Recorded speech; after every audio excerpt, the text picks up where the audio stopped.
ایسے گنہگاروں کو، نافرمانوں کو دنیا انڈھیل دیتا ہے، دنیا انڈھیل دیتا ہے.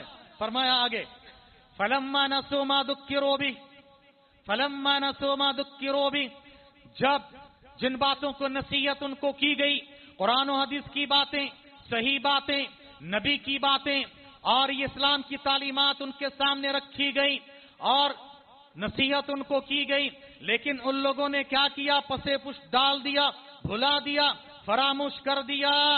تو ہم نے کیا کیا؟ اللہ نے کہا فتحنا علیہم ابواب کل شیء فتحنا علیہم ابواب کل شیء ہر چیز کا دروازہ ہم نے کھول دیا، انڈھیل دیا ہے، دنیا کی دولتوں کے انبار اور بھرمار دے دیا، عہدہ اور منصب کے بڑے بڑے مقام پر پہنچا دیا ہے اور ہر اعتبار سن کے ہم نے جے جے کار کر دی ہے.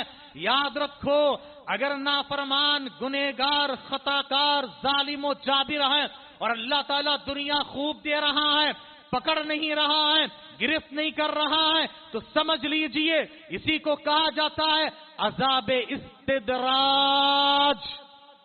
عذاب استدراج نبی نے خود کہا ہے. گنہگار گناہ کر رہا، گناہ کر رہا، نافرمانی کر رہا ہے اور اس کو دنیاوی اعتبار سے کوئی تکلیف نہیں، کوئی پریشانی نہیں ہے، کوئی آزمائش نہیں، کوئی عذاب نہیں، تو اللہ کے یہ بھی ایک عذاب ہے اور یہ سب سے خطرناک عذاب ہے.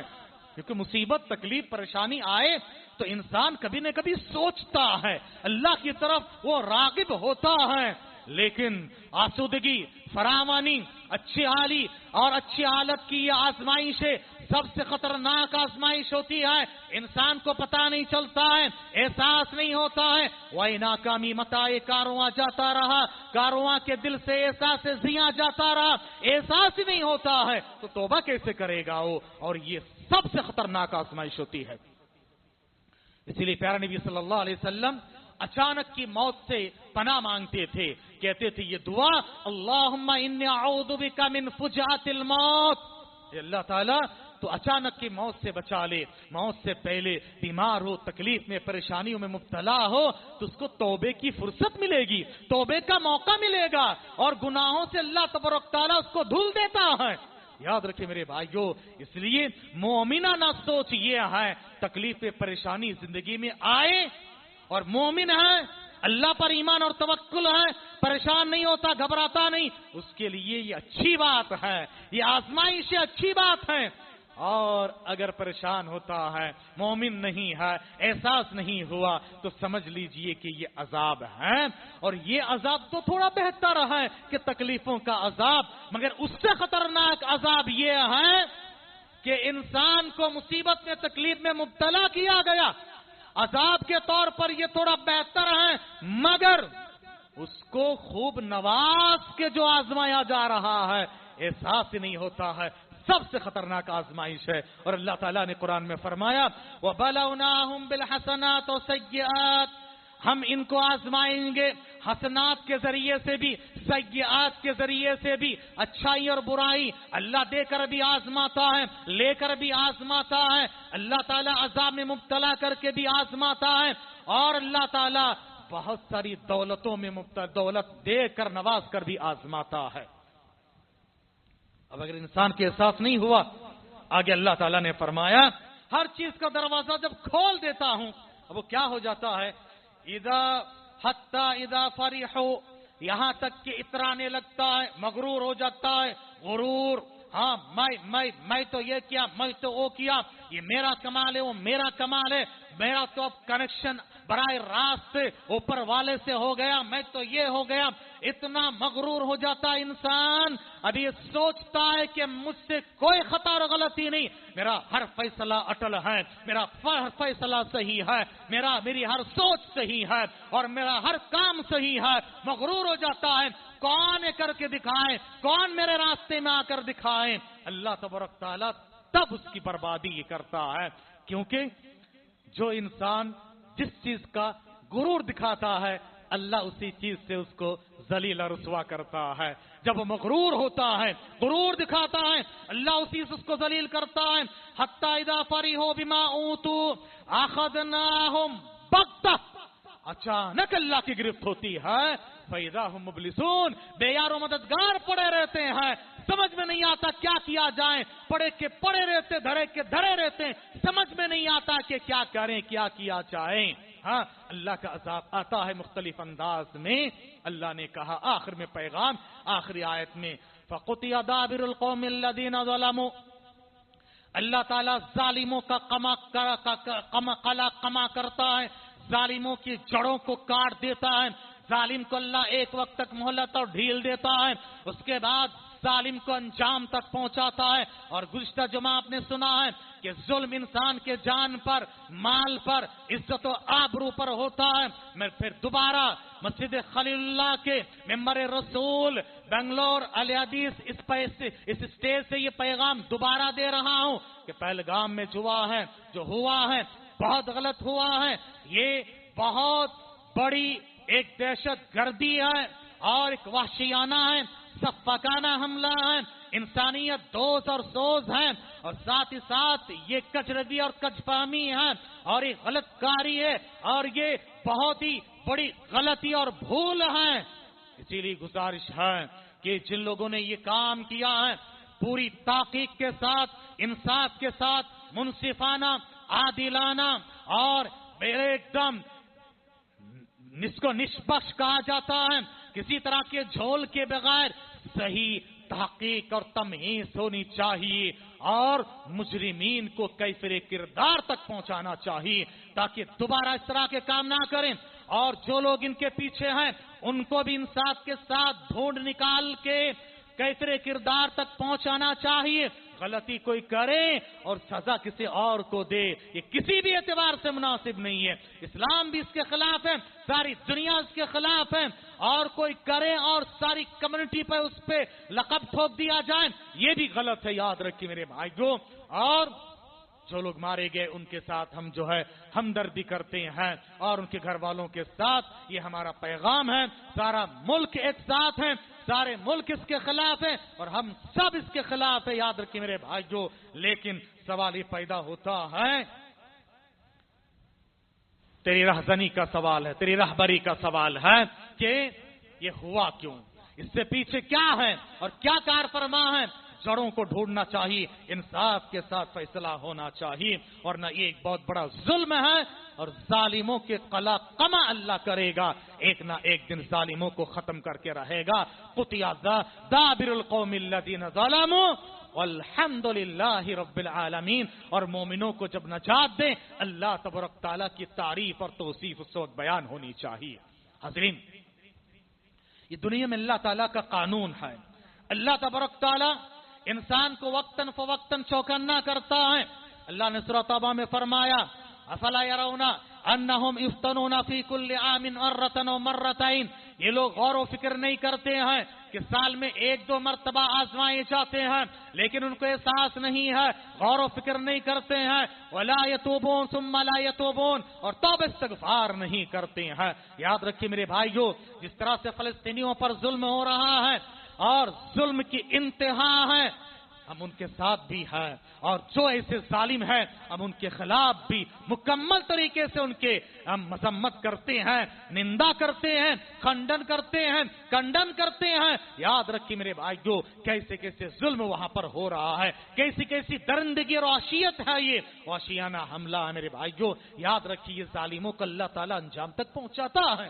وقتاً فوقتاً کیسی کیسی آگ لگتی ہے، ابھی بھی دیکھو اسرائیل میں خطرناک آگ لگی ہوئی ہے، اس سے پہلے کہ سپر پاور میں زبردست آگ لگی اور سارے کے سارے بندوبست ڈھیر ہو کے رہ گئی ہے۔ جب جاپان نے کہا کہ ہم نے سونامی سے، آسمانی آفتوں سے مقابلہ کرنے کے لیے ہر بندوبست کر لی ہے، اللہ نے اسی سرزمین سے ہی اللہ تبارک تعالیٰ نے سونامی کی لہروں کو اٹھایا ہے۔ یاد رکھو، اللہ کے سامنے مغرور مت ہو جاؤ، بلکہ آؤ اللہ کے سائے تلے آ جاؤ، اللہ کے رحمت کا آسرا لے لو، تب جا کے تمہیں فائدہ ہوگا، ورنہ یہ فائدہ نہیں ہونے والا ہے۔ انسان کی زندگی آزمائش ہے۔ الذی خلق الموت والحیات لیبلوکم ایکم احسن عملا، زندگی ہے آزمائش کے لیے، مگر آزمائش میں وہی آدمی بہتر ہوتا ہے سبق سیکھ کر، احسن عملا، کہ کون بہترین عمل کرتا ہے. یہی پیغام ہے میرے بھائیوں. دنیا میں تکلیف پریشانی جو آتی ہے، یاد رکھیں میرے بھائیوں، یہ دو بنیادی اسباب جیسے کہ میں نے عرض کیا ہے کہ پہلا کہ گناہوں کی پاداش میں انسان گناہ کرتا ہے، گناہوں کی پاداش میں اس کو عذاب میں مبتلا کیا جاتا ہے تاکہ وہ لوٹ آئیں. اللہ تبارک تعالیٰ نے سورہ نساء کی آیت نمبر 79 میں فرمایا وَمَا أَصَابَكَ مِن سَيِّئَةٍ فَمِن نَفْسِكَ، جو بھی تمہیں تکلیف اور پریشانی آئے یہ تمہارے اپنے ہاتھوں کی کمائی ہے. دوسری جگہ پر سورہ شورى آیت نمبر 30 میں اللہ نے فرمایا وَمَا أَصَابَكُم مِّن مُّصِيبَةٍ فَبِمَا كَسَبَتْ أَيْدِيكُمْ، جو بھی مصیبت تمہیں آتی ہے تمہارے اپنے ہاتھوں کی کمائی ہے. وَيَعْفُ عَن كَثِيرٍ، اللہ تعالیٰ بہت ساروں کو تو نظر انداز کر دیتا، معاف کر دیتا ہے. اور یہ دنیا کی مصیبت اور تکلیف آئے انسان کے احساس تو اچھی بات ہے. ترمذی کی صحیح روایت ہے، انس بن مالک رضی اللہ تعالیٰ عنہ فرماتے ہیں اذا اراد اللہ بعبد الخیر، نبی نے فرمایا اللہ تعالیٰ جب کسی بندے سے خیر چاہتا ہے، اور سے سنی حدیث، بہت پیاری حدیث ہے، اذا اراد اللہ بعبده الخیر، اللہ تعالیٰ جب کسی بندے سے خیر چاہتا ہے عجل له العقوبۃ فی الدنیا، دنیا میں اس کی سزا کو اللہ تعالیٰ جلدی دے دیتا ہے. دنیا میں سزا مل جائے اچھی بات ہے، آخرت میں بچ جائیں گے. یہاں معافی تلافی کر لو اچھی بات ہے، لیکن وہاں جا کر بہت بڑی مصیبت اٹھانی پڑے گی. وَإِذَا أَرَادَ اللَّهُ بِعَبْدِهِ الشَّرَّ، اور کسی بندے سے اللہ تعالیٰ شر چاہتا ہے، اس کو احساس نہیں ہوتا ہے، أَمْسَكَ عَنْهُ بِذَنبِهِ، اس کے گناہوں کے سبب اس کے عذاب کو ٹال رکھتا، روک رکھتا ہے اللہ تعالیٰ، اس کو عذاب نہیں دیتا ہے، ڈھیل دیتا، موقع دیتا، حتی یوافی بھی، یہاں تک کہ گناہ اور کرے اور کرے اور کرے. گناہ جتنے زیادہ ہوگا آخرت میں سزا اتنی سخت ہوگی. حتی یوافی بھی یوم القیامہ، قیامت کے دن پورا کچا چٹا نکالا جائے گا. یاد رکھو میرے بھائیو، دنیا میں مل جائے احساس اچھی بات ہے. معلوم ہوا کہ دونوں طرح سے اللہ کی آزمائش ہوتی ہے. اور بعض دفعہ اللہ تعالی آزما کر مومن کی زندگی میں گناہ نہیں ہے، کچھ بھی نہیں ہے، مگر پھر بھی تکلیف میں مصیبت میں مبتلا کرتا ہے. کیوں؟ رفع درجات کے لیے، مومن کے درجات کو بلند کرنے کے لیے. اور کبھی ایسا ہوتا ہے کہ اللہ تعالیٰ مومن بندے کو چاہتا ہے، پسند کرتا ہے، اور اس کی نیکیاں تھوڑی کم ہوتی ہے، کچھ غلطیاں ہوتی ہے، تو موت سے پہلے تکلیف اور مصیبت میں مبتلا کرتا ہے. اس پہ وہ صبر کرتا ہے تو اللہ تعالیٰ جنت میں جو اونچا مقام دینا چاہتا ہے، جس کے لیے اس کی نیکیاں کم ہیں، اللہ تعالیٰ موت سے پہلے تکلیف میں مصیبت میں مبتلا کرتا ہے، مال و دولت میں گھاٹا کر دیتا ہے، آل و اولاد کو وفات دے دیتا ہے، رشتہ دار و اقارب کو چھین لیتا ہے. اس پر جو صبر کرتا ہے، پل پل یاد کرتا اپنے رشتہ دار و اقارب کو، پل پل صبر کرتا. صبر ایک عبادت ہے اور بہت بڑی عبادت ہے. بیماری میں پل پل صبر کر رہا ہے اور کراتے ہوئے صبر کر رہا ہے، پل پل عبادت کا ثواب اللہ دیتا ہے، اس کے بعد اونچے مقام پر پہنچا دیتا ہے. پیارے نبی صلی اللہ علیہ وسلم نے فرمایا کل قیامت کے میدان میں اللہ تعالیٰ ایسے مومنوں کو جو زندگی میں مصیبت میں تکلیف میں پریشانی میں بیماری میں مبتلا تھے، رشتہ دار و اقارب کے کھونے کا غم تھا، اتنا بڑا اجر دے گا، اتنا بڑا اجر دے گا. لَتَمَنَّ أَهْلُ الْعَافِيَةِ، عافیت میں رہنے والے تمنا کریں گے کاش کہ مجھے بھی تکلیف اور پریشانی مصیبت آتی اور آج مجھے اتنا اونچا مقام ملتا. اللہ اکبر. اللہ کے فیصلوں میں حکمت ہے، اسی لیے سلف صالحین کے ایک طریقہ یاد رکھیے اور ہمارا اپنا کام کیا ہے وہ دیکھ لیں. سلف صالحین کا طریقہ یہ ہوتا تھا، اگر وہ اپنے آپ کو مصیبت میں مبتلا دیکھتے تو سوچتے شاید مجھ سے کوئی غلطی اور خطا ہو گئی ہے، یہ اللہ کی طرف سے عذاب ہے. اور دوسروں کو مصیبت میں مبتلا دیکھتے تو کہتے شاید اللہ تعالیٰ اس کے مقام و مرتبے کو اونچا کر رہا ہے، ہاں وہ جنتی ہے، یہ اللہ کی طرف سے آزمائش اور رفع درجات کے لیے ہے. ہماری سوچ الٹی ہے، ہم اپنے آپ کے بارے میں کہتے ہیں شاید اللہ مجھے آزما رہا ہے، اور دوسروں کو مصیبت میں مبتلا دیکھتے ہیں تو کہتے ہیں گناہ کیا بڑے یہ کیا ہے، دیکھو اللہ تعالیٰ کیسے سبق سکھا رہا ہے، اللہ کے پاس سے دیکھ کر آئے ہو، لکھا پڑھی کر کے آئے ہو. سلف صالحین کا یہ طریقہ ہے، یہ سوچ وچار ہماری اور آپ کی ہونی چاہیے کہ اپنے آپ کو تکلیف میں دیکھو، توبہ کرو، گناہ کا جائزہ لو، توبہ استغفار کرو، اللہ کی طرف لوٹ کے آؤ. ہر ایک یہ سوچا کرتے تھے، صحابہ کی زندگی دیکھو، تابعین کی زندگی دیکھو، اگر ان کا گھوڑا کبھی بدک جاتا تو سوچتے مجھ سے کیا غلطی ہوئی. گھر میں اگر آل اولاد نافرمان ہو جائے سوچتے کبھی میں نے کوئی حرام تو نہیں کمایا ہے، حرام تو نہیں کھلایا ہے. بیوی اگر بات نہ سنے تو وہ سوچتے کیا میں نے کوئی حرام کاری تو نہیں کی ہے. یہ سلف صالحین کی سوچ ہے. اور جو گنہگار ہے کیا کرتا، شیطان پہ ڈالتا ہے. ہاں گرمی زیادہ ہے، کیوں؟ درخت کاٹ دیے ہیں. ارے بھائی اس سے بڑھ کے سبب یہ ہے کہ ہم گنہگار ہو گئے ہیں، ہم گنہگار ہو گئے، اسی لیے گرمی کی شدت ہے. اللہ کے نافرمان اسی لیے اللہ کا عذاب آ رہا ہے. اور یاد رکھو اللہ کے عذابات تو سلف صالحین نے لکھا ہے کہ تم اپنی کتنی جتن کر لو، بندوبست کر لو، اس کو ٹال نہیں سکتے ہو، ٹال نہیں سکتے ہو.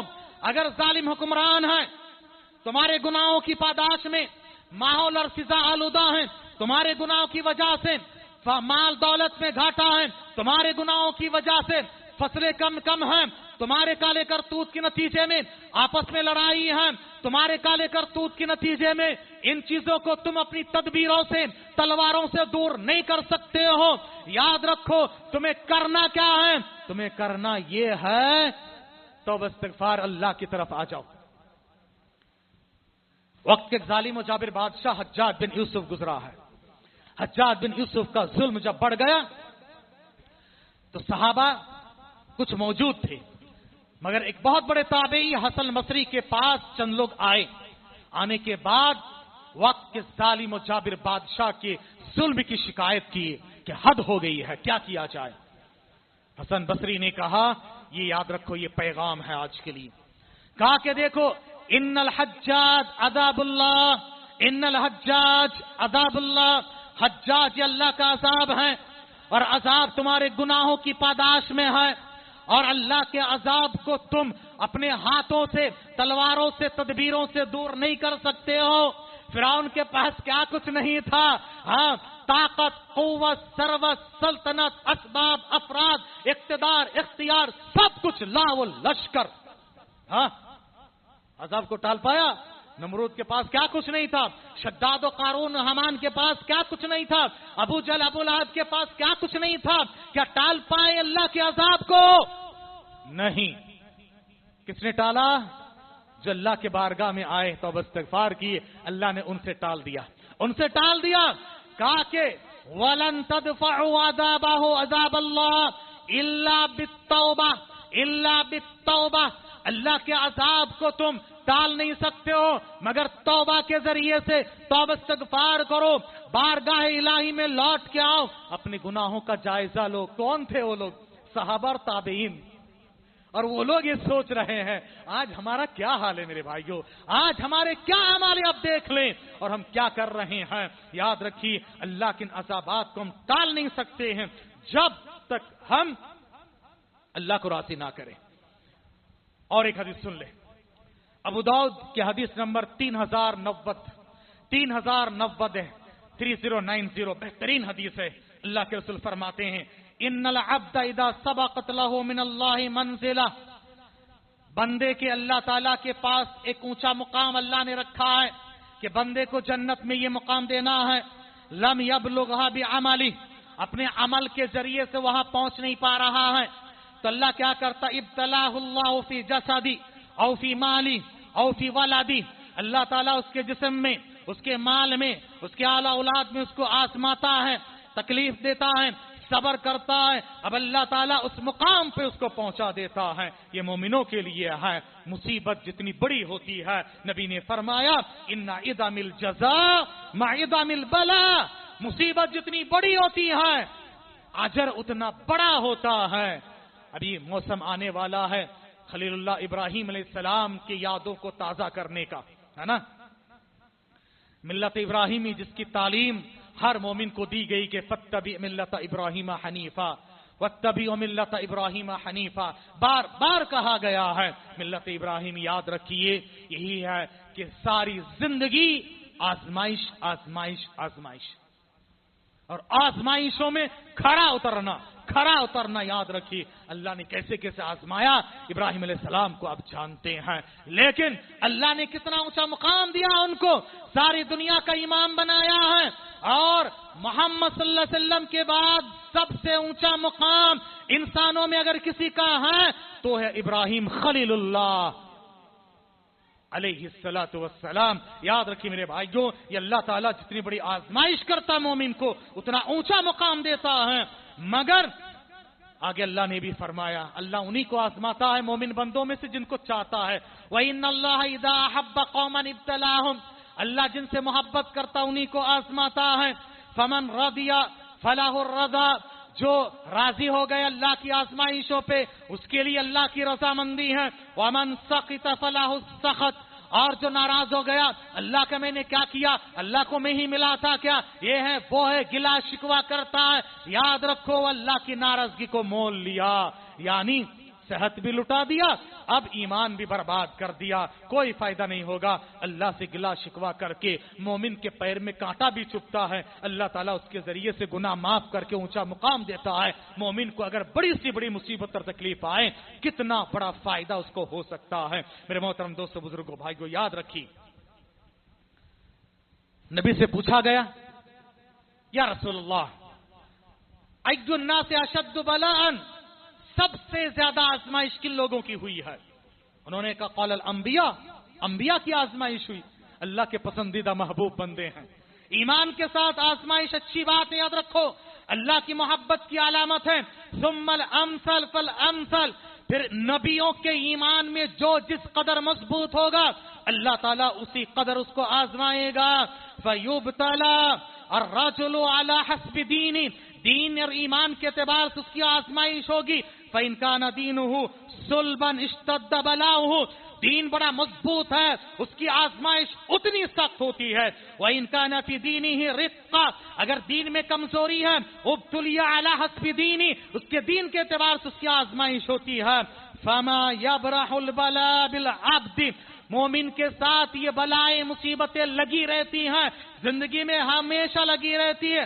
حتی یترکہ یمشی علی الارض ما علیہ من خطیہ، یہاں تک کہ بندہ مومن اللہ کے پاس آ کے اللہ سے ملتا ہے، پھر زمین میں چلتا ہے، اس پر کوئی گناہ نہیں ہوتا ہے، گناہوں سے پاک صاف ہو کے آتا ہے۔ اللہ اکبر۔ یاد رکھیے میرے بھائیو، اللہ کی آزمائش ایمان کے ساتھ ہو تو بڑی بات ہے، یہ رفع درجات کا ذریعہ ہے۔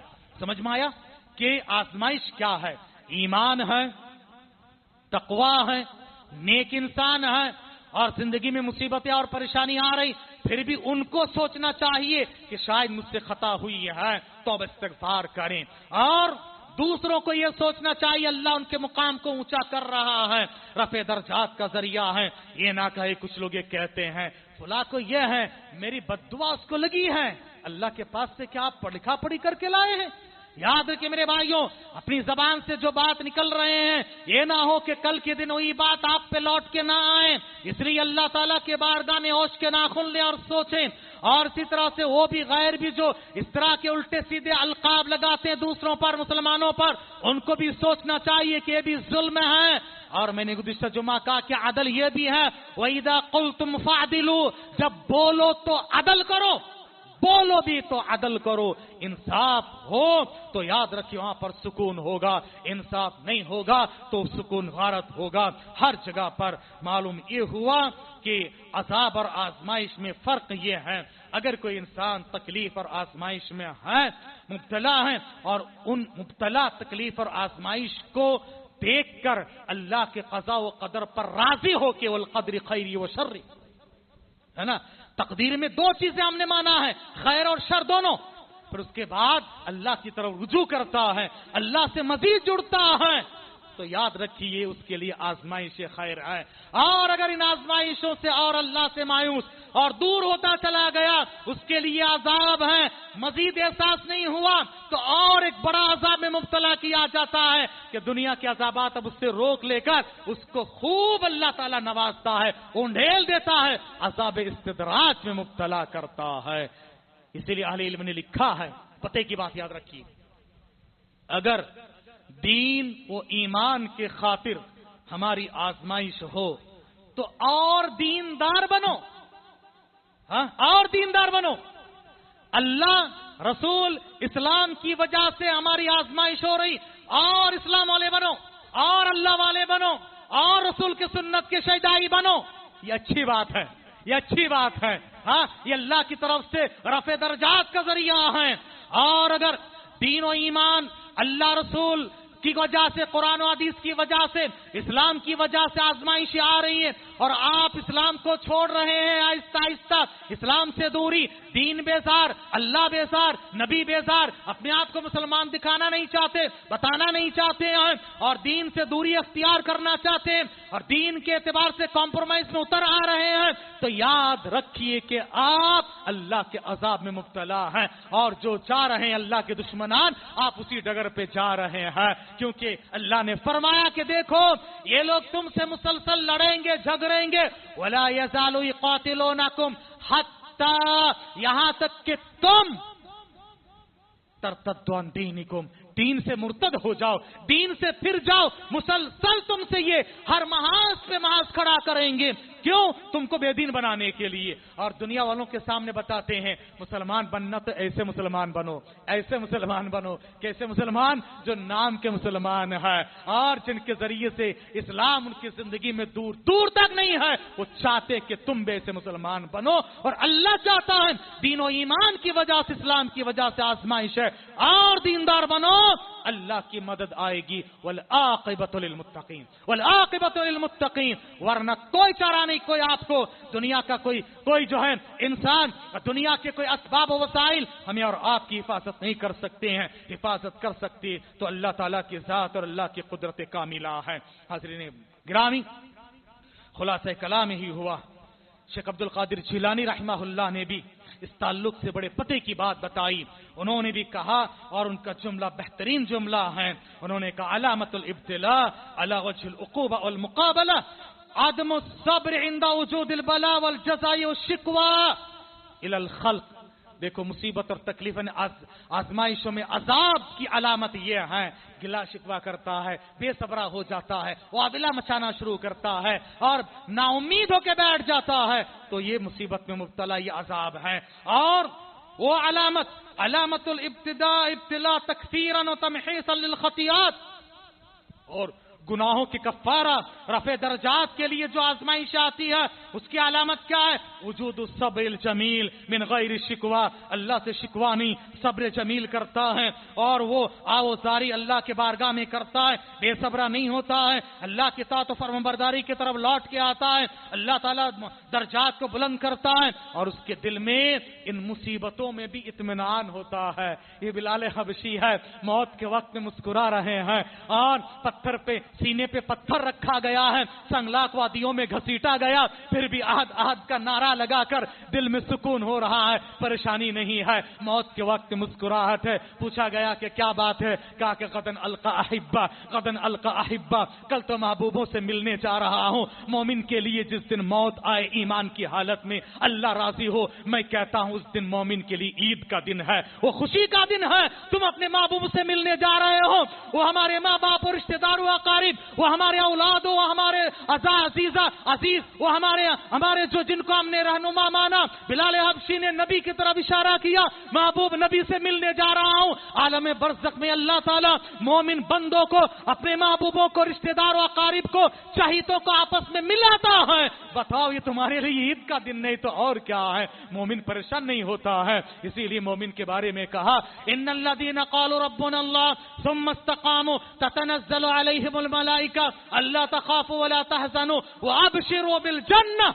خوف نہیں، آخرت کو فیس کرنے کا ڈر نہیں ہے، دنیا چھوڑنے کا غم ان کو نہیں ہوتا ہے، اللہ تعالی حامی و ناصر، کارساز و مددگار ہوتا ہے۔ حاضرین گرامی، خلاصہ کلام ہی ہوا کہ اللہ تعالیٰ کی طرف سے یہ جو آزمائشیں آتی ہے، ان کی جو یہ آزمائش ہے، یہ عذاب ہے، اس کو ہم کیسے معلوم کریں؟ میں نے ابھی آپ کے سامنے یہ باتیں رکھی ہے، اور سلف صالحین کا کیا طریقہ ہے ہم نے یہ بھی معلوم کیا ہے۔ اب ہم اپنی زندگی میں ٹٹولے دیکھیں، جائزہ لیں، اور لاہی عمل تیار کریں، سوچیں کہ یہ آزمائش ہے یا عذاب ہے، اور اگر عذاب ہے تو ہمیں کیا کرنا ہے؟ توبہ استغفار آوازاری سے دور کرنا ہے۔ آزمائش ہے، صبر کریں اور اللہ والے بنیں، اللہ تبارک تعالیٰ سے اچھی امید رکھیں، کیونکہ سلف کا یہ طریقہ ہے۔ زبیر کہتے ہیں، زبیر بن بکار ایک تابعی ہے، وہ کہتے ہیں کہ ان عباس رضی اللہ تعالی عنہ، نبی صلی اللہ علیہ وسلم کے چچا، جب قحط سالی آئی، بھوکماری آئی، بڑی پریشانی ہوئی، تو صلاۃ استسقاء کے لیے جب ان کے پاس عمر رضی اللہ تعالی عنہ پہنچے، عمر کی دور خلافت میں، کہ نبی تھے تو نبی سے ہم دعا کی درخواست کرتے تھے، اب نبی نہیں ہے، معلوم یہ ہوا کہ جو وفات شدہ ہے ان سے جا کے مانگنا نہیں ہے، اور جو زندہ ہے نبی کے چچا ان کے پاس آ کر کہا کہ آپ درخواست کیجیے، دعا کیجیے۔ اس کے بعد حضرت عباس نے، نبی کے چچا نے جو دعا کی، دیکھیے، اللہم انہ لم ینزل بلاء الا بذنب، اے اللہ تعالی یہ تکلیف مصیبتیں آتی ہیں گناہوں کی پاداش میں، ہم گنہگار ہیں۔ اللہ اکبر، صحابی رسول، ہاں ہم گنہگار ہیں۔ ولم یکشف الا بالتوبہ، اور اس کو دور نہیں کیا جا سکتا سوائے توبہ کے۔ میں نے حسن بصری کا بھی واقعہ آپ کو بتا دیا، سلف صالحین میں سے ابراہیم ادہم بہت بڑے محدث گزرے ہیں اور بڑے اچھے ان کے واقعات ہیں، بڑے نیک انسان۔ ادارہ اشتداد الریح و تقلب السماء، جب دیکھتے کہ ہواؤں کا رخ بدل گیا ہے اور تیز تند آندھی چلنے والی ہے اور آسمان بدل گیا ہے، تو کیوں؟ اس وقت یقول ھذا بسبب ذنوبی، یہ شاید میرے گناہوں کی پاداش میں، اللہ اکبر، میرے گناہوں کی پاداش میں، تو اب استغفار میں آ جاتے۔ نبی بھی دیکھتے ہیں تیز طوفان آدھی ہوائیں چلنے لگتی، آپ صلی اللہ علیہ وسلم مسجد میں آ جاتے، گھٹنے کے بل بیٹھ جاتے، بلال سے کہتے بلال آؤ آؤ نماز پڑھتے ہیں۔ یہ نبی کا طریقہ ہوتا تھا کہ کبھی ہم نے زندگی میں ایک بار آندھی طوفان کے وقت مسجد کا رخ کیا، مسجد میں آ کے ہم نے اللہ کے لیے 2 رکعتیں پڑھی ہے، گھٹنے ٹیک کے بارگاہ الہی میں ہم نے توبہ استغفار کیا ہے۔ اللہ تعالیٰ نے فرمایا کہ ان لوگوں نے فلولا اذ جاءہم بأسنا تضرعوا، کیوں آوازاری نہیں کیے، کیوں گھٹنے نہیں ٹیکے؟ اللہ کے بارگاہ میں آؤ، گھٹنے ٹیک کے اللہ تعالیٰ سے دعا کرو۔ اللہ نے دوسری جگہ پر سورہ المومنون آیت نمبر 76 میں فرمایا وَلَقَدْ أَخَذْنَاهُمْ بِالْعَذَابِ، ہم نے ان کو عذاب میں مبتلا کیا، فَمَا اسْتَكَانُوا لِرَبِّهِمْ وَمَا يَتَضَرَّعُونَ، انہوں نے رب کے سامنے گھٹنے نہیں ٹیکے اور آوازاری نہیں کیے، روئے دھوئے نہیں۔ بارگاہ الہی میں کرو۔ یاد رکھو میرے بھائیو، اللہ تبارک تعالیٰ تب جا کے ہمارے ان گناہوں کی وجہ سے ہمیں نجات بھی دے گا اور عذاب کو دور کر کے اونچا مقام عطا فرمائے گا۔ اور آج ہماری سوچ بدل گئی ہے۔ شاعر کی زبان، قوت فکر و عمل پہلے فنا ہوتی ہے، قوت فکر و عمل پہلے فنا ہوتی ہے، تب کسی قوم کی شوکت پہ زوال آتا ہے۔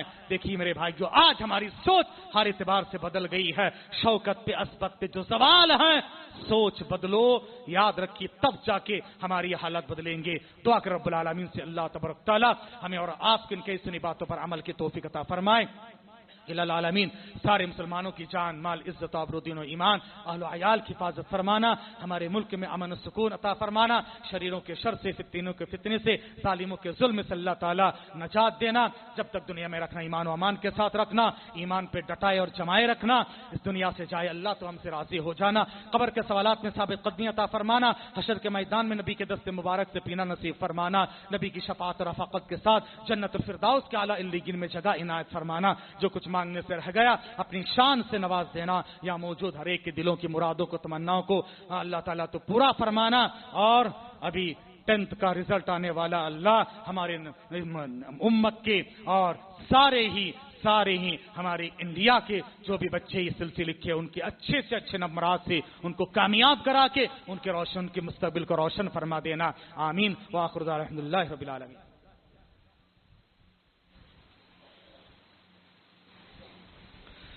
إن الحمد لله نحمده ونستعينه ونستغفره ونعوذ بالله من شرور أنفسنا ومن سيئات أعمالنا، من يهدي الله فلا مضل له ومن يضلل فلا هادي له، وأشهد أن لا إله إلا الله وحده لا شريك له، وأشهد أن محمدا عبده ورسوله۔ فأعوذ بالله السميع العليم من الشيطان الرجيم، من همزه ونفخه ونفسه، إن الله وملائكته يصلون على النبي يا أيها الذين آمنوا صلوا عليه وسلموا تسليما، اللهم صل على محمد وعلى آل محمد كما صليت على إبراهيم وعلى آل إبراهيم إنك حميد مجيد. عباد الله رحمكم الله، إن الله يأمر بالعدل والإحسان وإيتاء ذي القربى وينهى عن الفحشاء والمنكر والبغي يعظكم لعلكم تذكرون. اذكروا الله يذكركم وادعوه يستجب لكم ولذكر الله تعالى